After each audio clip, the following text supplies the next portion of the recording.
મિત્રો, બે લાલ મરચાં કાળા દોરાથી બાંધીને આ જગ્યાએ ફેંકી દેજો. દુશ્મન પણ તમારા પગે પડી જશે. જી હા મિત્રો, આ બે મરચાંનો ઉપાય તમારા વર્ષો જૂના દુશ્મન હશે તો એને પણ તમારા પગે પડવા પર મજબૂર કરી દેશે. નમસ્કાર મિત્રો, સ્વાગત છે તમારું અમારી યુટ્યુબ ચેનલ વાસ્તુ સભામાં.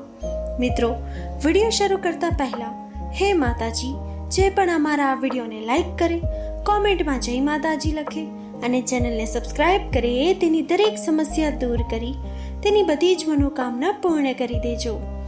મિત્રો, કોઈ વ્યક્તિ તમને વારંવાર હેરાન કરતો હોય, તમારા દરેક કામમાં કોઈને કોઈ અવરોધ આવતો હોય, ઘરમાં અચાનક ઝઘડા અથવા તો તણાવ અને અશાંતિ વધી ગઈ હોય અને તમને એવું લાગતું હોય કે જાણે કોઈની ખરાબ નજર કે ઈર્ષા તમારો પીછો છોડતો જ નથી, તો મિત્રો આ વિડીયોને અંત સુધી જરૂરથી જોજો.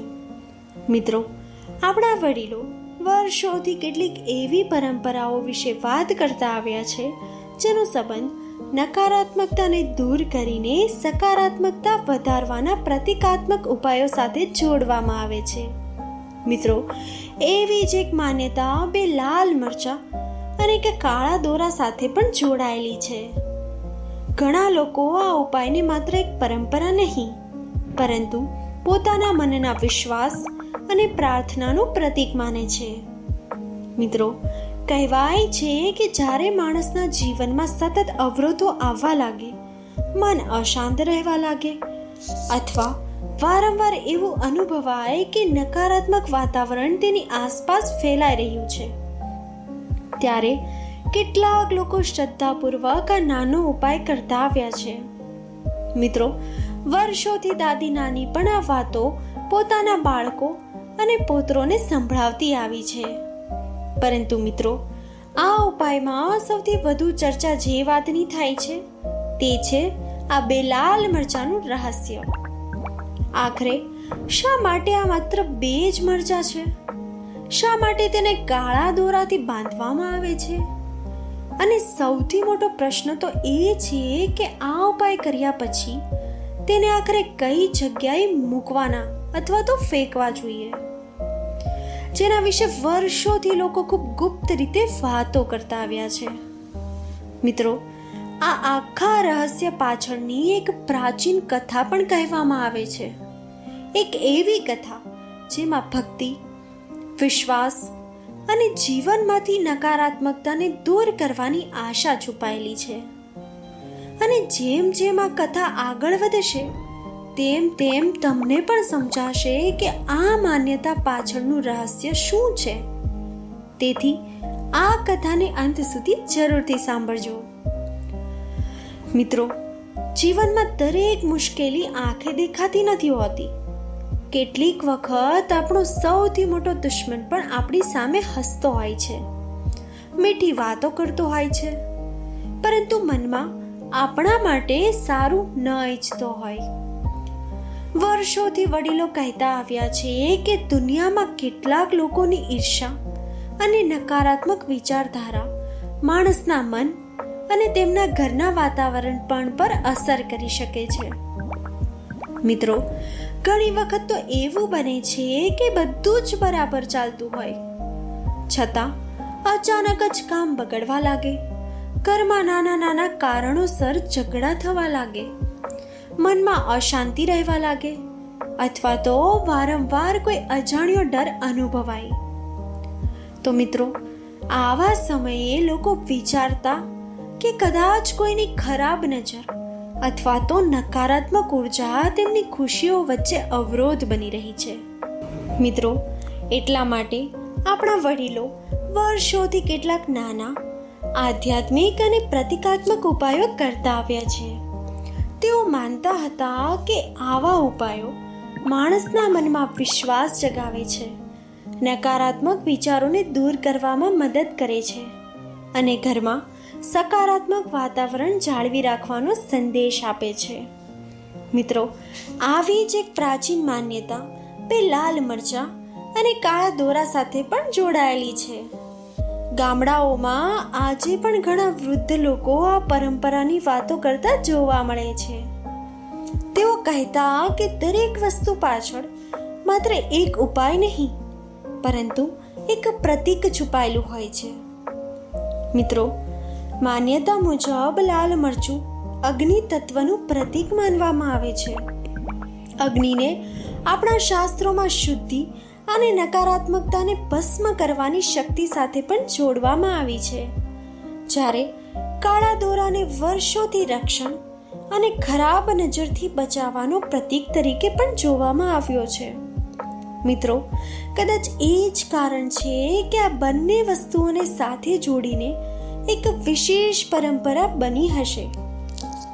મિત્રો, ઘણા ગામોમાં વડીલો પોતાના સંતાનોને આ વાત કહેતા કે જ્યારે જીવનમાં અચાનક અવરોધો વધવા લાગે ત્યારે ભગવાનનું સ્મરણ કરીને શ્રદ્ધાપૂર્વક આ પ્રતિકાત્મક ઉપાય કરવો જોઈએ. પરંતુ તેઓ સાથે એક વાત ખાસ કહેતા કે આ ઉપાયની સાચી શક્તિ વસ્તુમાં નહીં, પરંતુ તેને કરતી વખતે રહેલા વિશ્વાસ અને સારા ભાવમાં છુપાયેલી હોય છે. પરંતુ મિત્રો, આ આખી કથાનું સૌથી મોટું રહસ્ય તો હજુ બાકી છે કે આખરે આ બે લાલ મરચાંને કાળા દોરાથી બાંધીને ક્યાં મૂકવામાં આવે છે. શા માટે વડીલો આ વાતને ખૂબ ગુપ્ત રાખતા હતા અને તેની પાછળ કઈ પ્રાચીન કથા છુપાયેલી છે? મિત્રો, આ બધા પ્રશ્નોના જવાબ હવે ધીમે ધીમે ખુલવાના છે. મિત્રો, કહેવાય છે કે જ્યારે માણસના જીવનમાં એક પછી એક મુશ્કેલીઓ આવવા લાગે ત્યારે તે માત્ર પોતાની મહેનત પર જ નહીં, પરંતુ ભગવાન પરના વિશ્વાસ પર પણ ટકી રહે છે. આજે હું તમને એવી જ એક પ્રાચીન કથા સંભળાવવા જઈ રહી છું, જે વર્ષોથી લોકો વચ્ચે કહેવામાં આવે છે. મિત્રો, એક નાનકડા ગામમાં એક ખેડૂત રહેતો હતો. તે ખૂબ જ મહેનતુ અને સીધો માણસ હતો. સવારે સૂર્ય ઉગે તે પહેલા ખેતરમાં જતો અને સાંજ સુધી પરસેવો વહાવીને પોતાના પરિવારનું પેટ ભરવાનો પ્રયત્ન કરતો. પરંતુ છેલ્લા કેટલાક મહિનાથી જાણે તેના જીવનમાં બધું જ બદલાઈ ગયું હતું. મિત્રો, ખેડૂતનો પોતાનો એક પડોશી સાથે વર્ષો જૂનો ઝઘડો ચાલી રહ્યો હતો. શરૂઆતમાં વાત સામાન્ય હતી, પરંતુ સમય જતાં બંને વચ્ચે મનદુખ વધી ગયું. ગામના લોકો પણ કહેતા કે એ પડોશી ખેડૂતની પ્રગતિ જોઈ શકતો ન હતો. ખેડૂતે ક્યારેય કોઈનું ખરાબ વિચાર્યું ન હતું, છતાં જાણે નસીબે પણ તેનો સાથ છોડી દીધો હતો. મિત્રો, જે ખેતરમાં પહેલા સારા પાક થતો હતો ત્યાં હવે વારંવાર નુકસાન થવા લાગ્યું. મહેનત ઘણી કરતો, પણ કામ કોઈને કોઈ કારણસર બગડી જતું. તેના પશુઓ, જે તેના પરિવારનો સૌથી મોટો સહારો હતો, તેઓ પણ અચાનક બીમાર પડવા લાગ્યા. ઘરમાં ખર્ચાઓ વધવા લાગ્યા અને આવક ઘટતી ગઈ. મિત્રો, ધીમે ધીમે ઘરના વાતાવરણમાં પણ બદલાવ આવવા લાગ્યો. નાની નાની વાતોમાં ઝઘડા થવા લાગ્યા. ઘરમાં હાસ્ય અને ખુશીના બદલે ચિંતા અને નિરાશા છવાઈ ગઈ. ખેડૂત ઘણી વખત રાત્રે એકલો બેસીને વિચારતો કે આખરે તેની સાથે આવું કેમ થઈ રહ્યું છે. શું આ માત્ર કોઈ ખરાબ સમય છે કે પછી કોઈની ઈર્ષા અને નકારાત્મક વિચારધારા તેના જીવન પર અસર કરી રહી છે? મિત્રો, એક દિવસ વહેલી સવારે તેણે નક્કી કર્યું કે હવે તે ભગવાનના શરણમાં જશે. મિત્રો, ગામની બહાર વર્ષો જૂનું એક હનુમાનજીનું મંદિર હતું. કહેવાતું હતું કે ત્યાં જઈને સાચા દિલથી પ્રાર્થના કરનાર વ્યક્તિને મનની શાંતિ જરૂરથી મળે છે. મિત્રો, ખેડૂત પણ ધીમા પગલે મંદિર તરફ નીકળી પડ્યો. મંદિરમાં પહોંચી તેણે હનુમાનજીના ચરણોમાં માથું ટેકાવ્યું અને આંખોમાં આંસુ સાથે પોતાના બધા દુઃખ ભગવાનને કહી સંભળાવ્યા. મિત્રો, થોડો સમય ત્યાં શાંતિથી બેસ્યો. પછી તેની નજર મંદિરના એક ખૂણા પર બેઠેલા એક વૃદ્ધ સંત પર પડી. મિત્રો, સંતના ચહેરા પર અદ્ભુત તેજ હતું. તેમના હાથમાં એક નાનું કમળકંડ હતું. ગળામાં રુદ્રાક્ષની માળા શોભી રહી હતી અને તેમની આંખોમાં એવી શાંતિ હતી કે જાણે વર્ષોની તપસ્યાનો પ્રકાશ તેની આંખોમાં દેખાતો હોય. મિત્રો, ખેડૂત ધીમે ધીમે તેમની પાસે ગયો અને નમ્રતાથી પ્રણામ કર્યા. સંતે પ્રેમથી તેના માથા પર હાથ ફેરવ્યો અને ખેડૂતના ચહેરા તરફ થોડા ક્ષણો સુધી જોયું. પછી ધીમા અને ગંભીર અવાજમાં બોલ્યા, બેટા, જીવનમાં બધા શત્રુ તલવાર લઈને નથી આવતા. કેટલાક લોકોની ઈર્ષા, દ્વેષ અને ખરાબ વિચારો પણ માણસને અંદરથી તોડી નાખે છે. મિત્રો, ખેડૂત આશ્ચર્યથી સંતની આ વાત સાંભળી રહ્યો હતો. સંત થોડું સ્મિત કરીને આગળ બોલ્યા, પરંતુ વર્ષોથી એક પ્રાચીન ઉપાય કરવામાં આવે છે. આપણા વડીલો તેને ખૂબ શ્રદ્ધાથી કરતા આવ્યા છે. કહેવાય છે કે આ ઉપાય પાછળ માત્ર એક રીત નહીં, પરંતુ એક વિશ્વાસ અને પ્રાર્થનાનો ભાવ છુપાયેલો છે. મિત્રો, આટલું કહીને સંત અચાનક મૌન થઈ ગયા. ખેડૂતના મનમાં હવે અનેક પ્રશ્નો ઊભા થઈ ગયા હતા કે આખરે એવો કયો પ્રાચીન ઉપાય હતો અને શા માટે સંત તેના વિશે એટલું રહસ્યમય રીતે વાત કરી રહ્યા હતા. મિત્રો, હવે ખેડૂતના મનમાં માત્ર એક જ ઉત્સુકતા હતી કે આખરે એવું તો શું રહસ્ય છે. મિત્રો, ખેડૂત ખૂબ ધ્યાનથી સંતની દરેક વાત સાંભળી રહ્યો હતો. સંતે પોતાના કમંડળની બાજુમાં પડેલી નાની પોટલી ખોલી. તેમાંથી તેમણે 2 સૂકા પરંતુ લાલ રંગના મરચાં બહાર કાઢ્યા અને પછી પોતાની પાસે રાખેલો એક કાળો દોરો ખેડૂતના હાથમાં મૂક્યો. ખેડૂતને આ બધું ખૂબ જ રહસ્યમય લાગતું હતું. તેના મનમાં સતત એક જ પ્રશ્ન ચાલી રહ્યો હતો કે આખરે આ સામાન્ય દેખાતી વસ્તુઓમાં એવું તો શું રહસ્ય છુપાયેલું હશે. મિત્રો, સંતે પ્રેમથી કહ્યું, બેટા, આપણા વડીલો વર્ષોથી કેટલીક પરંપરાઓનું પાલન કરતા આવ્યા છે. તેઓ માનતા હતા કે જ્યારે માણસના જીવનમાં નકારાત્મકતા વધી જાય, મનમાં અશાંતિ રહેવા લાગે અથવા વારંવાર અવરોધો આવવા લાગે, ત્યારે ભગવાનનું સ્મરણ કરીને આ પ્રતિકાત્મક ઉપાય કરવો જોઈએ. પરંતુ યાદ રાખજે, તેની સાચી શક્તિ વસ્તુમાં નહીં, પરંતુ શ્રદ્ધા અને વિશ્વાસમાં છુપાયેલી હોય છે. મિત્રો, ખેડૂત સંતના દરેક શબ્દને ધ્યાનથી સાંભળતો રહ્યો. ત્યારબાદ સંતે ધીમા અવાજમાં કહ્યું, આ 2 લાલ મરચાં અને આ કાળા દોરાનો ઉપયોગ મંગળવાર અથવા તો શનિવારના દિવસે કરવામાં આવે છે. વર્ષોથી લોકો આ દિવસોને ભગવાન હનુમાનની ભક્તિ અને હિંમતના પ્રતીક તરીકે માનતા આવ્યા છે. મિત્રો, આટલું સાંભળીને ખેડૂતની ઉત્સુકતા વધુ વધી ગઈ, પરંતુ સંતે તરત જ એક એવી વાત કહી જેને સાંભળીને તે આશ્ચર્યમાં પડી ગયો. તો મિત્રો, સંત બોલ્યા, બેટા, આ આખા ઉપાયમાં સૌથી મહત્વની વસ્તુ મરચાં કે દોરો નથી, પરંતુ તે જગ્યા છે જ્યાં આ ઉપાય પૂર્ણ કરવામાં આવે છે. વર્ષોથી આ રહસ્ય બહુ ઓછા લોકોને ખબર હોય છે.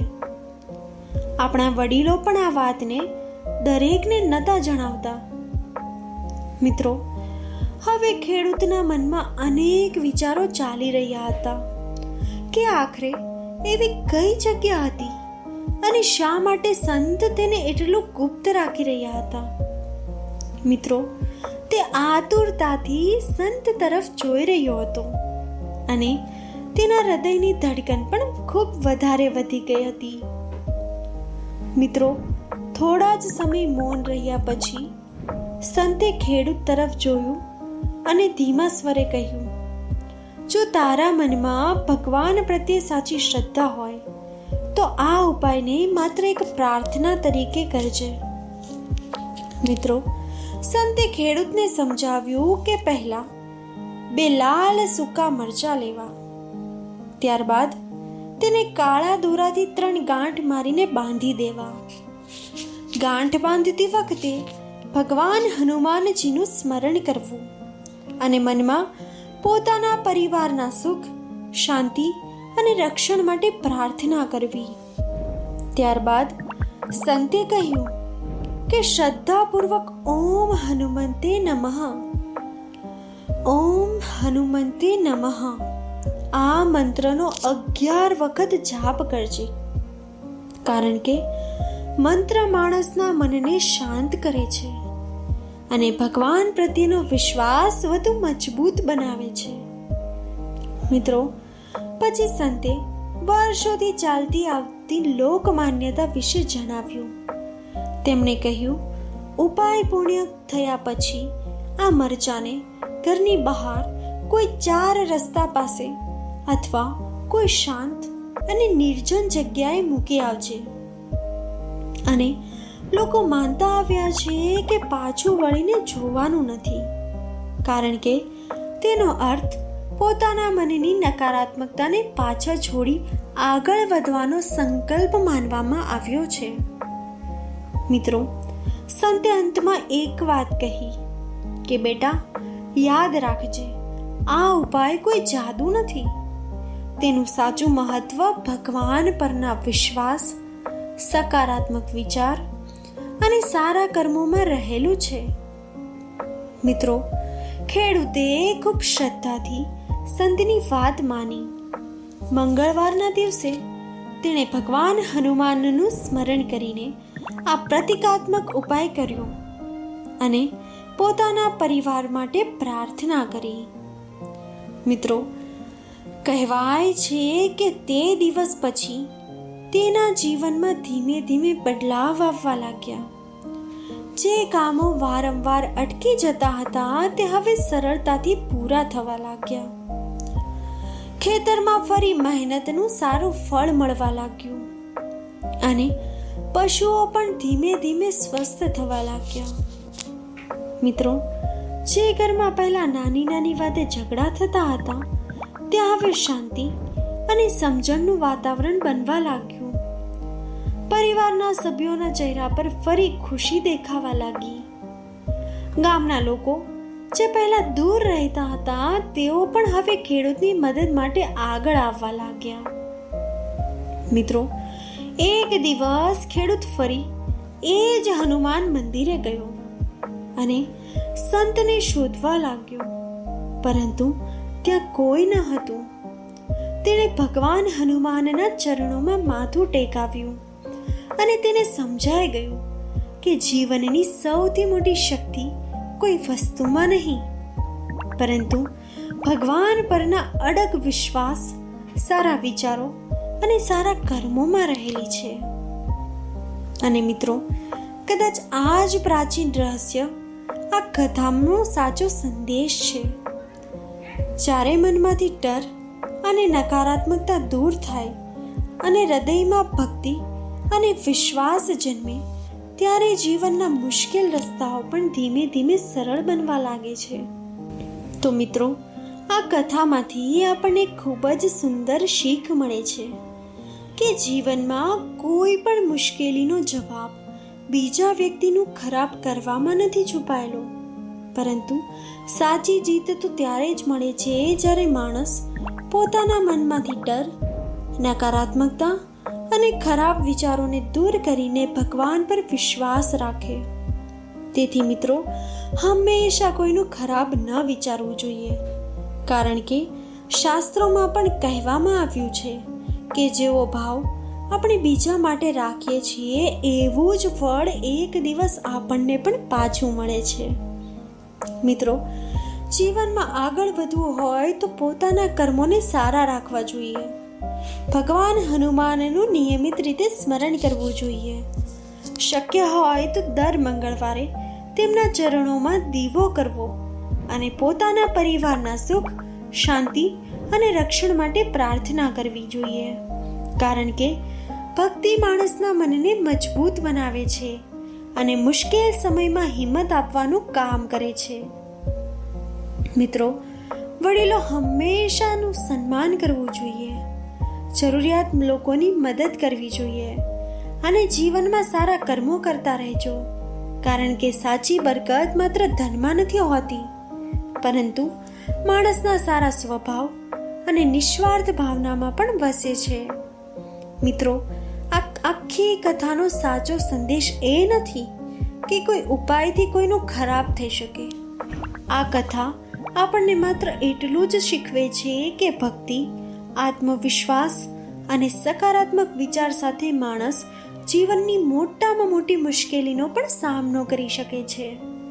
જ્યારે મનમાં ભગવાન પ્રત્યે વિશ્વાસ હોય, પોતાના કર્મો સારા હોય અને હૃદયમાં કોઈના માટે દ્વેષ ન હોય, ત્યારે ધીમે ધીમે જીવનમાંથી અંધકાર દૂર થવા લાગે છે અને સુખ, શાંતિ અને સકારાત્મકતા પોતે જ રસ્તો શોધીને આવી જાય છે.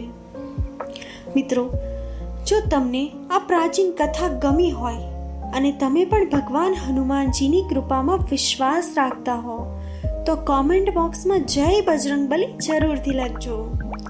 જો વિડીયો ગમ્યો હોય તો વિડીયોને લાઈક, શેર અને અમારી આ ચેનલ વાસ્તુ સભાને સબસ્ક્રાઈબ જરૂરથી કરજો, જેથી આવી જ રહસ્યમય પ્રાચીન કથાઓ અને ધાર્મિક માન્યતાઓ સાથે જોડાયેલી રસપ્રદ માહિતી તમને સતત મળતી રહે. મિત્રો, ભગવાન હનુમાનજી તમારા અને તમારા સમગ્ર પરિવાર પર હંમેશા પોતાની કૃપા, રક્ષા, સુખ, શાંતિ અને બરકત વરસાવતા રહે એવી મારી હાર્દિક પ્રાર્થના. ધન્યવાદ.